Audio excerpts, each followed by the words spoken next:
नमस्कार, आप देख रहे हैं प्रदेश का नंबर 1 और सबसे भरोसेमंद चैनल इंडिया न्यूज हरियाणा। मैं हूं रोहित सावल।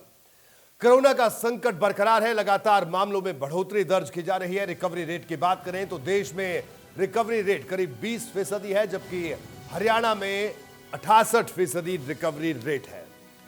हमारे साथ आज सामना सवालों में खास मेहमान हरियाणा सरकार में स्वास्थ्य मंत्री एवं गृह मंत्री अनिल विज साहब मौजूद हैं। उनसे हम बात करेंगे और अनिल विज साहब हमारे तमाम सवालों का सामना करेंगे। विज साहब, आपका स्वागत है इंडिया न्यूज हरियाणा में। धन्यवाद जी विज साहब, सबसे पहले तो अगर हम हरियाणा की सेहत की बात करें तो रिकवरी रेट 68% हरियाणा में है, जो कि एक अच्छी खबर है। लेकिन इसके बावजूद कई मामले अभी भी लगातार सामने आ रहे हैं, तो किस तरह से आपका महकमा, क्योंकि पूरे हरियाणा को स्वस्थ रखने की जिम्मेदारी आपकी, आपका महकमा हालांकि दिन रात काम कर रहा है, आप भी दिन रात काम कर रहे हैं, लेकिन जो तैयारी है और जिस तरह की अभी जो काम कर रहा है, मैं चाहूंगा कि आप उसके बारे में जरूर बताएं। देखिए, हमारा हरियाणा में जो रिकवरी रेट है, जैसा आप खुद बता रहे हैं, वो सबसे अच्छा है। जी और हमने तैयारी भी पूरी की है और यही कारण है कि हरियाणा में रिकवरी रेट इतना बेहतर हो पाया है। आज की तारीख में जो लेटेस्ट बुलेटिन है, हमारे जो कुल एक्टिव केसेस हैं वो 91 हैं, 91 हैं। 186 मरीज ठीक होकर अपने अपने घर जा चुके हैं, जो कि एक बहुत बड़ी बात है कि इतने बड़े मरीजों का ठीक होकर अपने घर जाना। हमने सारी व्यवस्थाएं की। महीना पहले हमारे पास एक भी लैब नहीं थी, और अगर मैं कहूं कि सारे हिंदुस्तान में केवल एक लेबोरेटरी थी, वो थी पूना में। जी शुरू के जो कोरोना केसेस थे उनका टेस्ट भी हम पूना में भेजते थे। हरियाणा में कोई लैब नहीं थी। हमने इसी महीने के अंदर अंदर अपनी 8 लैब्स हमने फंक्शनल की हैं और 4 और हमारी होने वाली हैं। यानी आज हम लगभग 3000 सैंपल डेली चेक करने की हमारी क्षमता है। जी शुरू में समस्याएं थी, पीपी किट्स नहीं थी, N95 नहीं थे, वो हमने मुहैया कराए। आज हमारे हर अस्पताल में sufficient quantity of PP kits है और सफिशिएंट क्वांटिटी ऑफ N95 है, और हमारे वेयर हाउसों में भी अच्छी संख्या में उसमें स्टॉक रखा हुआ है। हमने कोशिश की कि जिस लड़ाई से लड़ने के लिए जिन जिन चीज़ों की ज़रूरत है वो हमने इस एक महीने के अंदर अंदर ही किया।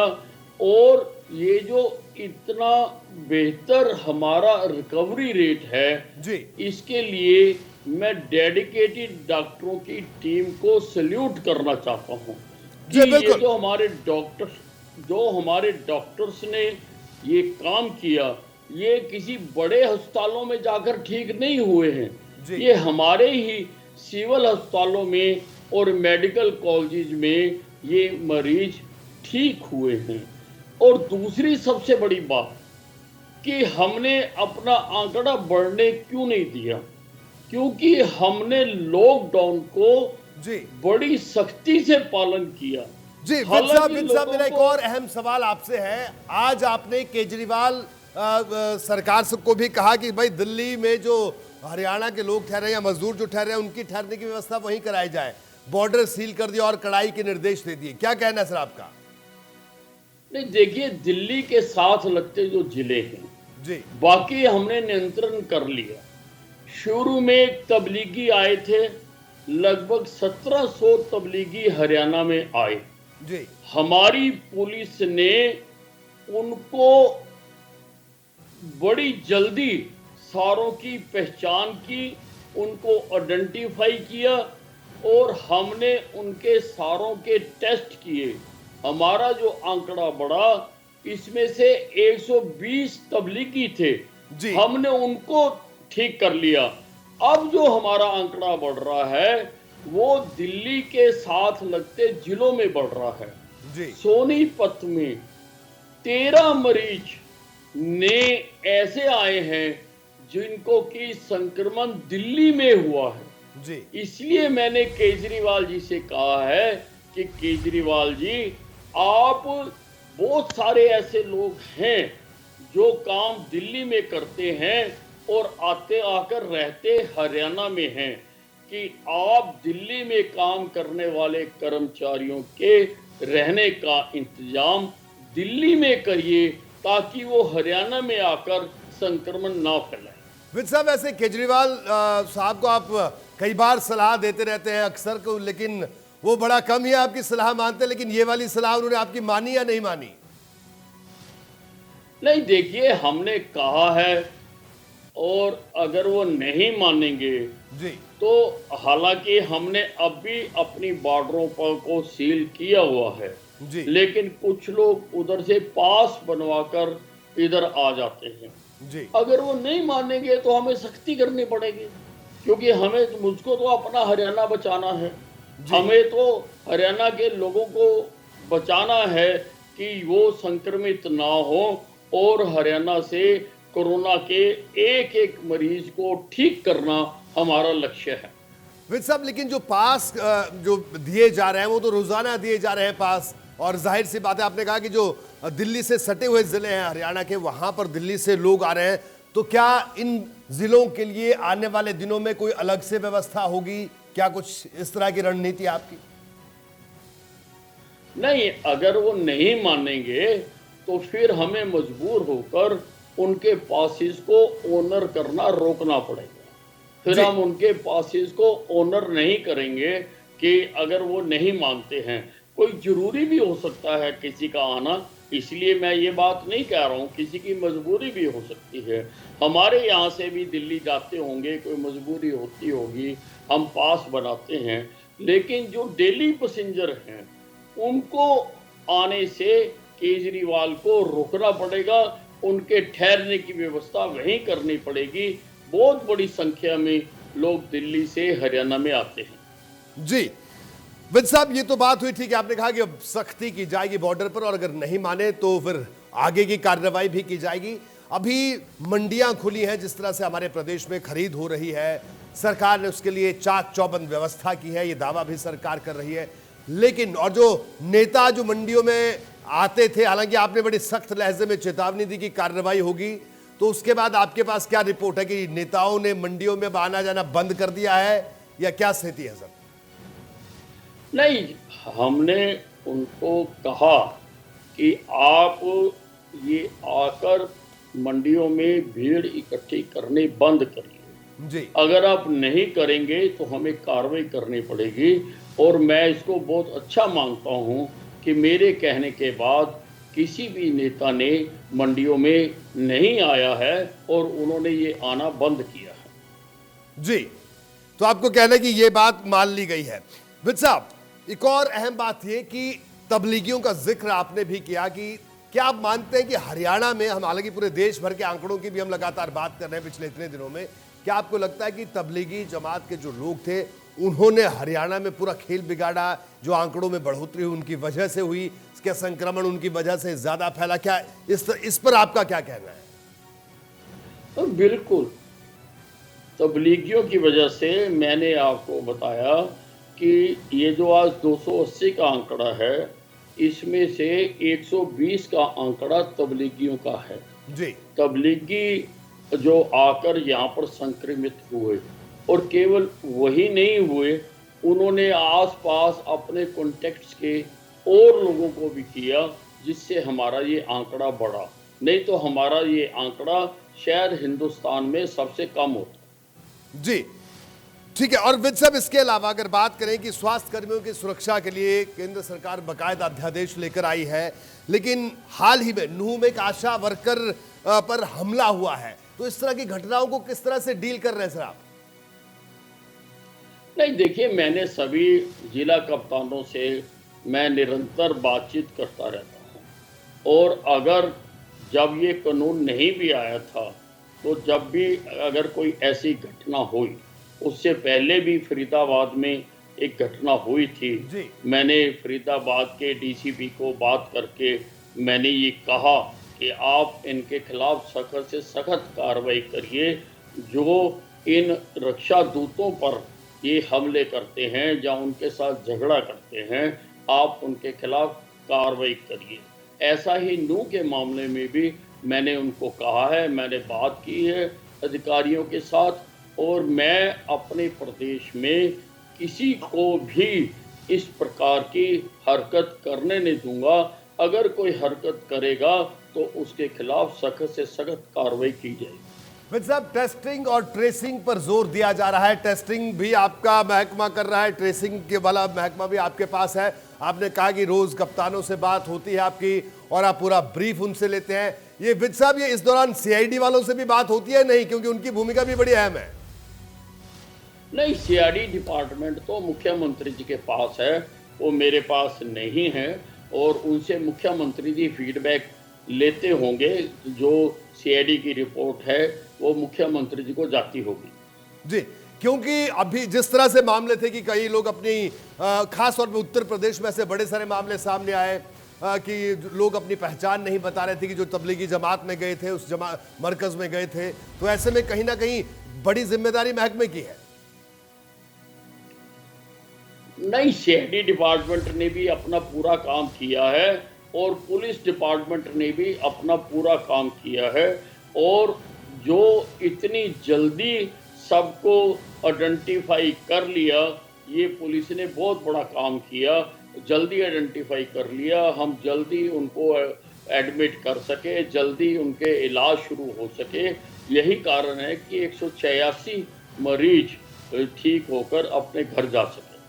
जी विद साहब, इस लॉकडाउन के दौर में जाहिर सी बात है, हालांकि आप लगातार निगरानी कर रहे हैं, आपके पास दो ऐसे महकमे हैं जिनकी सबसे महत्वपूर्ण भूमिका, या मैं कहूंगा इन्हीं दो महकमों की भूमिका सबसे ज्यादा इस दौर में है।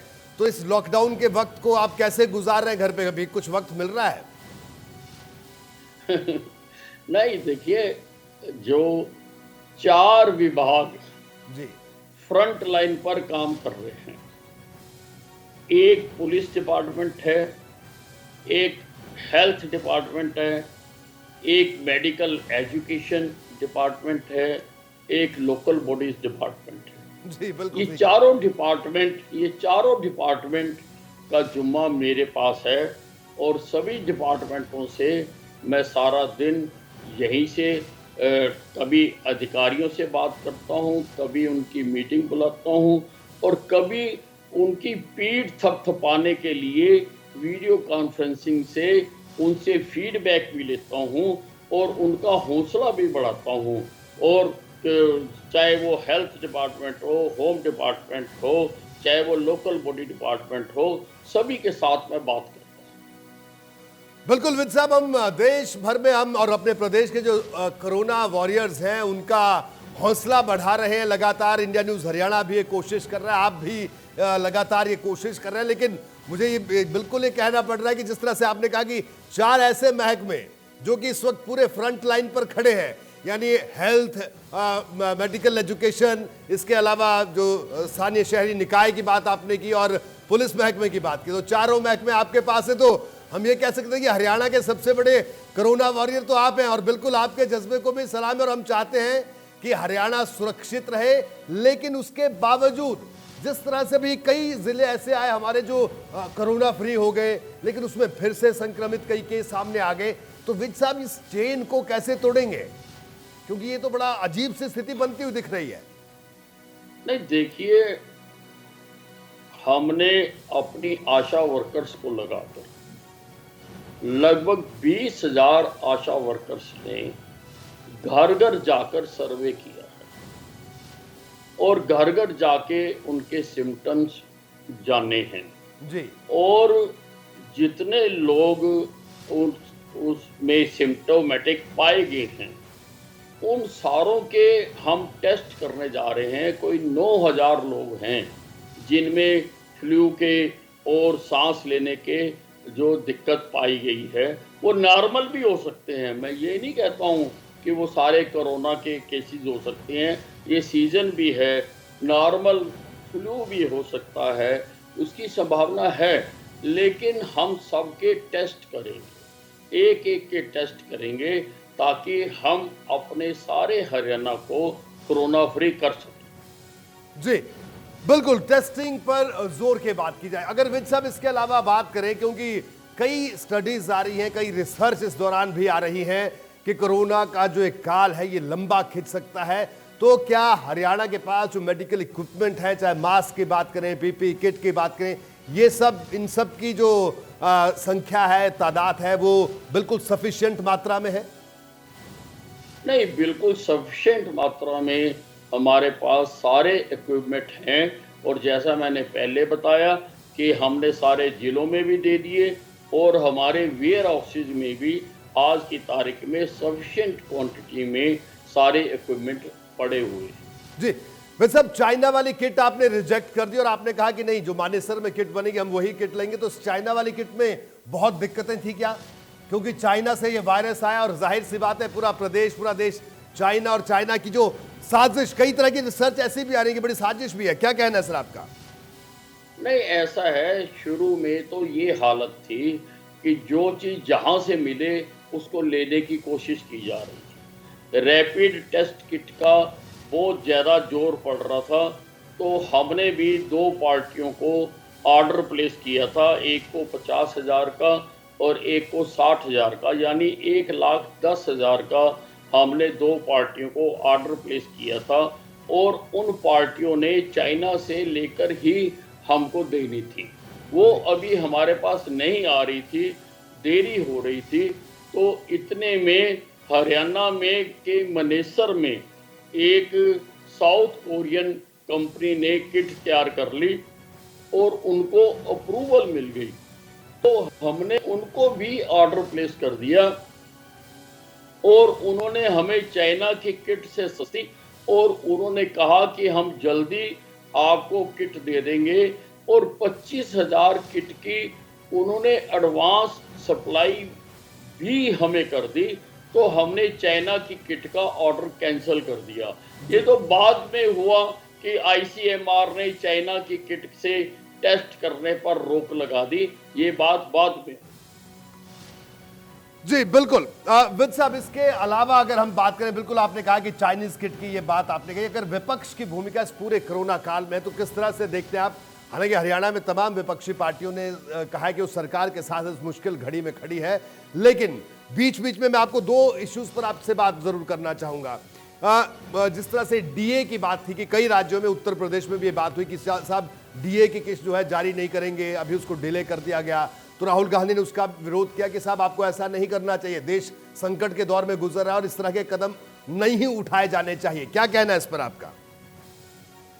देखिए, जहां तक हरियाणा की बात, हम समय समय पर ऑल पार्टी मीटिंग बुला रहे हैं और वो वीडियो कॉन्फ्रेंसिंग से भी हो रही है जी। उसमें हुड्डा साहब भी आ रहे हैं, अभय चौटाला भी आ रहे हैं, बाकी भी जो पार्टियां हैं उनको भी हम उसमें बुला रहे हैं। और वहाँ पर तो सब यही कह रहे हैं कि हम सरकार का पूरा साथ देंगे, इस समय में हम सरकार के साथ हैं जी। लेकिन बीच बीच में उनकी विपक्ष की जो आत्मा है वो जाग जाती है, फिर चाहे वो राहुल गांधी हो, चाहे सोनिया गांधी हो, बीच बीच में वो कोई ना कोई ऐसी बात कर जाते हैं जो कि उनको इस समय में नहीं करनी चाहिए।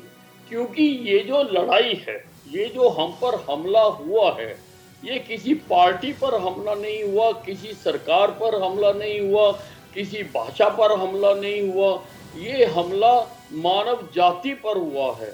और हमें सबको पहले इस सूक्ष्म शत्रु से, जो अदृश्य शत्रु है, हमें इससे मिलकर लड़ना चाहिए। आपस की लड़ाई तो हम बाद में भी लड़ लेंगे, हम भी यही हैं, विपक्ष भी यही है। इस वक्त विपक्ष को वो मुद्दे नहीं उठाने चाहिए और एक अच्छा राजनीतिज्ञ होने के नाते उनको सरकार के कदमों की सराहना करनी चाहिए और उसका साथ देना चाहिए। बिल्कुल विद साहब, इसके अलावा मैं एक और अहम सवाल यह है कि देश के 100 से ज्यादा ऐसे पूर्व नौकरशाह हैं जिन्होंने अलग अलग प्रदेशों में मुख्यमंत्रियों को चिट्ठियां लिखी हैं और यह कहा है कि मुसलमानों से भेदभाव हो रहा है इस कोरोना काल में। इस पर आपकी प्रतिक्रिया? नहीं, देखिए, वो अफसरशाह गैर जिम्मेदार अफसरशाह है। जी, कहीं पर भी मुसलमानों के साथ भेदभाव नहीं हो रहा। मेरे डॉक्टर इलाज करते हुए ये नहीं देख रहे कि मरीज का धर्म क्या है। हमने जो इतने सारे लोग ठीक किए हैं उसमें तबलीगी भी हमने ठीक किए हैं, कई धर्मों के ठीक किए हैं। हमारे लिए कोई किसी का धर्म, कोई किसी की जाति नहीं है। हम सबको बिना भेदभाव के हम सबका ट्रीटमेंट कर रहे हैं। विद साहब, क्या अभी भी आशंका है कि हरियाणा में कोई तबलीगी जमात का व्यक्ति छिपा हो सकता है क्योंकि वो अपनी पहचान नहीं बता रहा हो, क्योंकि लगातार ट्रेसिंग का काम चल रहा है? नहीं, वो हमें था तो मैंने उसके लिए उनको वार्निंग दी थी कि 8 तारीख तक वो अपने आप को पेश कर दें, नहीं तो हम दफा 307 का मुकदमा उनके खिलाफ करेंगे। और उसके बाद 22 तबलीगी ढूंढकर हमारी पुलिस ने निकाले और उन 22 के खिलाफ दफा 300, 307 और 188 का मुकदमा दर्ज किया गया। विद साहब, जो जिले कोरोना फ्री हैं हमारे, या जहां पर बड़े लंबे अरसे से कोई कोरोना का केस नहीं आया, क्या वहां पर अस्पतालों में ओपीडी सुविधा खुलेगी? कब खुलेगी? क्या सरकार इस पर कोई विचार कर रही है? नहीं, हमें ओपीडी खोलने में कोई दिक्कत नहीं है जी। हम केवल इसी बात की हमें चिंता है कि क्योंकि अस्पतालों में बहुत रश लगता है और वहां पर अगर कोई कोरोना का भी मरीज आ जाए तो संक्रमण ना हो जाए, इसलिए हमने मोबाइल वैन्स चलाई हैं। लगभग 500 के करीब मोबाइल वैन्स हैं जो जगह जगह, गली गली, मोहल्ले मोहल्ले, गांव गांव जाकर लोगों का ट्रीटमेंट कर रही है। और वहां पर अगर उनको कोई संभावित कोरोना का पेशेंट नजर आता है तो उसको सिविल अस्पताल को रेफर किया जाता है और सिविल अस्पताल में उसके टेस्ट किए जाते हैं और अगर वो संक्रमित पाया जाता है तो उसका फर्दर इलाज किया जाता है। जी, यानी अभी थोड़ा सा इंतजार इसके लिए करना होगा, थोड़ी स्थितियां बेहतर हो। विद साहब, अब आखिर के 2 सवाल। आपने एक ये बात कही थी कि नाच ना जाने आंगन टेढ़ा। आपने ममता बनर्जी और सोनिया गांधी की जो जिस तरह से उनके जो बयान आए थे इस पर ये बात कही थी, तो ये कौन सा आंगन टेढ़ा है सर? नहीं, वो जिस प्रकार से सरकार पर वो दोषारोपण करते हैं उसके बारे में मैंने ये बात कही। जी विद साहब, एक आखिरी सवाल सर, क्या लगता है आपको, क्योंकि ऐसा दौर तो शायद ही कभी किसी ने देखा हो, ये जिस तरह की आपदा ही है एक तरह से, तो इस संकट की घड़ी को कैसे पार पा जाएंगे, कितने जल्दी पार पा जाएंगे? हालांकि उम्मीद सबको है, क्या कहना आपका आखिर में? देखिए, इस बीमारी की अभी तक ना तो कोई वैक्सीन बनी है ना कोई दवाई बनी। इस बीमारी का एक ही इलाज है जो प्रधानमंत्री नरेंद्र मोदी जी ने कहा कि 2 मंत्र उन्होंने हमें दिए। जी, पहला ये कि अपने घर की लक्ष्मण रेखा को क्रॉस मत करिए, अपने घर में रहिए। और दूसरा ये कि अगर किसी मजबूरी में जाना भी पड़े तो वहां पर 6 फुट का गैप आदमी से बनाकर रखिए। और अगर इन 2 मंत्रों का पालन कोई कर लेगा तो मेरा दावा है कि कोरोना उसके नजदीक नहीं आ सकता। बिल्कुल विद साहब, तो कोरोना नजदीक ना आए। और मैं बिल्कुल इस कोरोना काल में आप और आपके तमाम महकमे, जो चारों महकमे फ्रंट लाइन पर खड़े हैं और फ्रंट फुट पर, यानी आगे खड़े होकर इस जंग लड़ रहे हैं कोरोना के खिलाफ। और मैं चाहूंगा कि बिल्कुल इस जंग को बखूबी लड़ा जाए, उसमें जीत भी हमारी हो। जहां कई लोग इस वक्त ऐसे भी हैं जो अपनी फिजिकल फिटनेस पर ध्यान दे रहे हैं, अपने पर ज्यादा ध्यान दे रहे हैं, लेकिन आप जैसे लोग भी हैं जो जनता पर ज्यादा ध्यान दे रहे हैं। आपका बहुत बहुत शुक्रिया हमारे तमाम सवालों का सामना करने के लिए विद साहब। तो बहरहाल आज हमारे इस खास कार्यक्रम सामना सवालों में इतना ही। दीजिए इजाजत, नमस्कार।